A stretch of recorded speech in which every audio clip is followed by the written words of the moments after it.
প্রকৃতির নিয়ম অনুযায়ী ঋতু বদল হবে, এটাই স্বাভাবিক। শীতের পর গরম আসবে, আবার গরমের পর শীত। আর এই শীত এবং গরম যখন মাত্রাতিরিক্ত হয়ে যায় তখনই ঘটে বিপত্তি। আমাদের ক্ষেত্রে এখন সেটাই হচ্ছে। এই প্রচণ্ড গরমে জীবন এখন অতিষ্ঠ। এই গরম থেকে একটু শান্তি পেতে আমরা কিছু ছোট ছোট কাজ করে নিতে পারি। কাজগুলো করতে আমাদের খুব একটা সময়ও লাগবে না, আবার এই অসহ্য গরমে দেবে অনেকটাই স্বস্তি। আসসালামু আলাইকুম, সিম্পল লাইফস্টাইল বাই নাইমা চ্যানেলে সবাইকে স্বাগতম। প্রথমে আসি 1 নাম্বার টিপসে। ঘর গোছানোর ক্ষেত্রে প্রথমেই কিন্তু আমরা বিছানাটাকে গোছানোর গুরুত্বটাই বেশি দিই। সারাদিনের কাজের পরে ক্লান্ত শরীরটা আমরা বিছানায় এলিয়ে দিয়েই কিন্তু শান্তি পাই। বিছানার চাদরটা যদি আপনি সুতি, মসৃণ এবং হালকা কালারের রাখেন তাহলে কিন্তু এই গরমে আপনি অনেকটাই শান্তি পাবেন। সুতি চাদরে ঘাম শোষণ করে নেয় দ্রুত, গরমে যথেষ্টই আরামদায়ক, আপনার বিছানাটাকে ঠান্ডা রাখতেও সাহায্য করবে। এবার আসি টিপস নাম্বার 2-এ। বিছানার চাদরের পাশাপাশি এই গরমে আমরা গায়ে দেওয়ার জামা কাপড়গুলো কিন্তু অবশ্যই সুতি কাপড়ের নিব।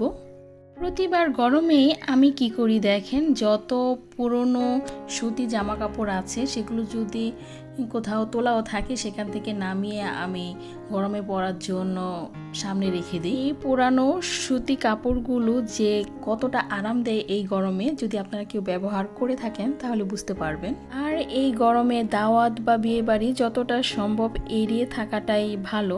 তবে যেখানে একদমই না গেলে চলে না সেখানে কিন্তু আমরা ভারী বা জর্জেট শাড়ি কাপড় এগুলো বাদ দিয়ে এ ধরনের সুতি নর্মাল যেগুলো পরলে আরামদায়ক সেগুলো পরে আমরা কোনো অনুষ্ঠানে বা বিয়ে বাড়িতে যেতে পারি।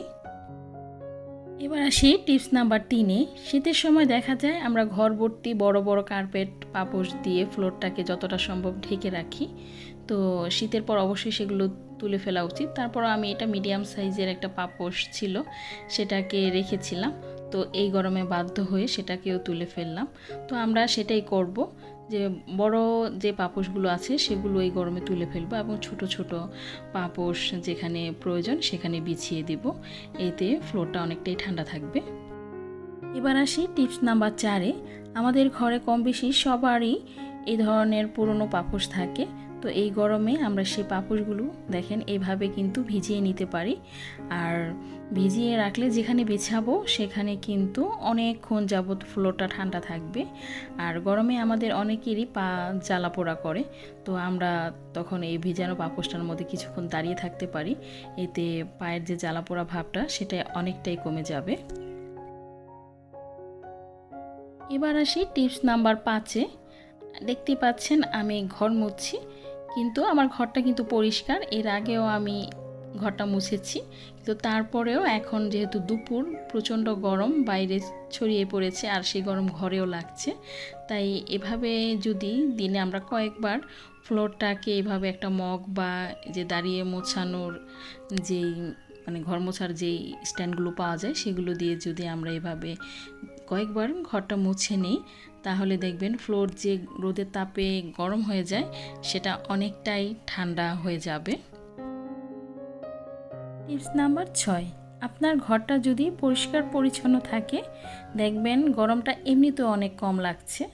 আর এলোমেলো অপরিচ্ছন্ন ঘরে গরম বেশিই লাগে। এখন যেহেতু অনেক দিন যাবৎ বৃষ্টি হয় না, তাই ধুলাবালির পরিমাণটা অবশ্যই বেশি। দেখা যায় ঘরের ফার্নিচারগুলো পরিষ্কার করলে সেই ধুলাবালি আবার ছড়িয়ে অন্যদিক অপরিষ্কার করে। আমি কি করেছি, ফার্নিচার পরিষ্কার করার ক্ষেত্রে যেসব ফার্নিচার একটু ভেজানো কাপড় দিয়ে মুছলে কোনো সমস্যা হয় না, সেই ফার্নিচারগুলোর ক্ষেত্রে একটা কাপড় ভিজিয়ে খুব ভালোভাবে পানিটা নিগড়ে নিয়েছি এবং সেই কাপড়টার সাহায্যে আমি ধুলোগুলো পরিষ্কার করে নিচ্ছি, ফার্নিচারগুলো পরিষ্কার করে নিচ্ছি। ময়লাগুলো কাপড়েই এঁটে থাকবে, ধুলা পরে অন্য কোথাও ধুলার ভাব বা সাদা ভাব হয়ে থাকবে না। এখানে একটা বোতলে আমি পানি নিয়ে নিয়েছি আর একটা স্প্রে বাটন লাগিয়ে নিয়েছি। ইচ্ছে করলে ফ্রিজের ঠান্ডা পানিও নেওয়া যেত, তবে আমি নর্মাল পানি নিয়েছি। আমি এখন যে কাজটা করব প্রতিদিন দুপুরে এই কাজটা করা যেতে পারে। আমার আগের ভিডিওটা যারা দেখেছেন তারা হয়তো দেখতে পেয়েছেন যে আমি জানালার পর্দার নিচে এইরকম একটা মোটা কাপড় লাগিয়ে দিই। তো এখন স্প্রে করে আমি সেই মোটা কাপড়টা খুব ভালোভাবে ভিজিয়ে দিয়েছি, আর হালকাভাবে জানালার পর্দাটাকেও একটু ভিজিয়ে নিচ্ছি। খুব বেশিভাবে যদি আমি পর্দাটাকে ভিজাতে চাই তাহলে এটা নষ্ট হয়ে যেতে পারে। এই নিচের কাপড়টাকে ভালোভাবে ভিজিয়েছি আর পর্দাটাকে হালকাভাবে ভিজিয়ে নিয়েছি। এই ভেজানো পর্দা থেকে ফ্যানের বাতাসে একটা হালকা ঠান্ডা ভাব ছড়িয়ে পড়বে। বারান্দায় আমি যে চাদরটাকে লাগিয়েছি সেটাকেও একটু স্প্রে করে ভিজিয়ে দিলাম। এতে রোদের তাপে এটা যখন গরম হয়ে যায় তো পানিটা শুষে তারপর গরম হবে। এবার আসি টিপস নাম্বার 8-এ।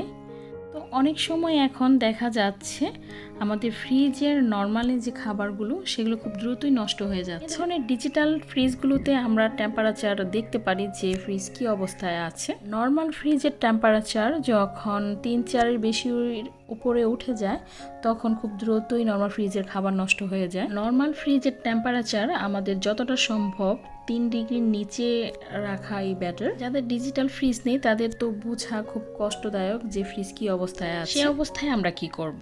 আমরা ফ্রিজটা যতটা সম্ভব কম খুলব। অনেক সময় দেখা যায় 1-2 ঘন্টার জন্য বিদ্যুৎ চলে যায়, তো সেই সময় আমরা ফ্রিজটাকে একদমই খুলব না আর বারবার ফ্রিজ খোলা থেকে বিরত থাকব। এখন বাজারে এই ধরনের পানির বোতলগুলো অ্যাভেলেবল পাওয়া যায়। এই পানির বোতলগুলোর বিশেষ সুবিধা হচ্ছে বেশ কয়েক ঘন্টা ঠান্ডা পানি রাখলে ঠান্ডা থাকে এবং গরম পানি রাখলে গরম থাকে। এই তীব্র গরমেও দেখা যাচ্ছে স্কুল মাদ্রাসা সবই খোলা, আর বাচ্চারা প্রচুর কষ্ট করে গরমের মধ্যে ক্লাস করছে। বাচ্চাদেরকে একটু আরাম দিতে আমরা এই পানির ফ্লাস্কগুলো ব্যবহার করতে পারি। যেহেতু ওরা লং টাইম স্কুলে থাকে, নর্মাল বোতলে পানি নিয়ে গেলে সেগুলো কিন্তু গরমই হয়ে যায়। তবে এই বোতলগুলোতে যদি আমরা পানি, জুস যেটাই দিই না কেন সামান্য বরফ অ্যাড করে তারপর ওদেরকে স্কুলে দিয়ে দিই, তাহলে দেখা যাবে পানিগুলো লং টাইম পর্যন্ত ঠান্ডা থাকবে আর ওরা খেয়েও শান্তি পাবে। এবার আসি একেবারে শেষের টিপস নাম্বার 10-এ। যারা আমার মতো গ্রামে আছেন, শহরের মানুষের তুলনায় একটু হলেও শান্তিতে আছেন। এই রোদ গরমেও প্রকৃতি অনেকটাই সবুজ, আর এই সবুজে অবশ্যই কিছু না কিছু শান্তি আছে। আর গ্রামের বাড়ির প্রায় প্রত্যেকটা বাড়িতে এ ধরনের টিউবওয়েল আছে। এই টিউবওয়েল থেকে 20-30 সেকেন্ড চেপে পানিটা ফেলে দিয়ে তার পরবর্তী পানিটা যদি আপনি নিয়ে আসেন, সেটা আপনার ফ্রিজের পানিকেও হার মানাবে। ফ্রিজের পানিতে যেমন ঠান্ডা লাগার চান্স আছে, এই পানিতে কিন্তু ঠান্ডা লাগার কোনো চান্স নেই। তো এই ছিল আজকের আয়োজন। যদি ভালো লাগে তাহলে প্লিজ একটা লাইক দিতে ভুলবেন না। এই ধরনের আরও নতুন নতুন ভিডিও পেতে আমার চ্যানেলটাকে সাবস্ক্রাইব করে রাখতে পারেন। যদি ফেসবুক থেকে ভিডিওটি দেখে থাকেন তাহলে পেজটি ফলো দিতে পারেন।